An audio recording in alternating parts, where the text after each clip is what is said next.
ہے نبی اکرم صلی اللہ علیہ وسلم کا ارشاد گرامی ہے، طلب کسب الحلال فریضۃ بعد الفریضہ، پہلے فرض کے بعد دوسرے نمبر کا فرض اسلام میں روزی چاہنا ہے۔ حلال روزی کی تلاش پہلے فرض کے بعد دوسرے نمبر کا فریضہ ہے۔ شریعت چاہتی ہے کہ مسلمان روزی تلاش کرے،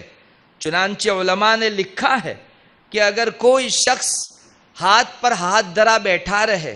اور روزی تلاش کرنے کے لیے نہ نکلے اور اپنا خرچہ اور اپنے اہل خانہ کا خرچہ، اپنی فیملی کا خرچہ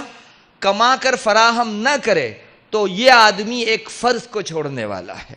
جیسے آپ صبح فجر کی نماز چھوڑ دیں، اللہ تعالیٰ محشر کے میدان میں آپ سے سوال کریں گے کہ ایک فرض کیوں چھوڑا، ویسے ہی آپ اپنے اہل خانہ کے لیے، فیملی کے لیے اگر کمانا چھوڑیں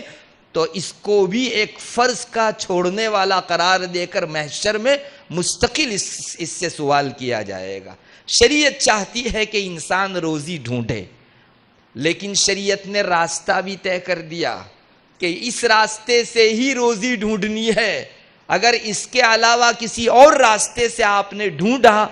تو شریعت کی نگاہ میں آپ ایسے ہی مجرم ہے جیسے روزی ڈھونڈنے کے لیے نکلتے ہی نہیں اور آپ شریعت میں مجرم قرار پاتے۔ چنانچہ شریعت نے ایک لائن کھینچ دی، ہم کو ایک خط کھینچ کر بتا دیا یہ حلال راستہ ہے، اس جگہ سے تم کو روزی تلاش کرنی ہے۔ اس حلال راستے سے ہٹ کر دوسرے راستوں سے اگر آپ روزی تلاش کرنے جائیں گے تو آپ گھر میں روزی لائیں گے، آپ خود کھائیں گے، اہل خانہ اور فیملی کو کھلائیں گے، ایسے ہی مجرم ہوں گے جس طرح سے آپ روزی نہ کماتے تب جیسے مجرم ہوتے۔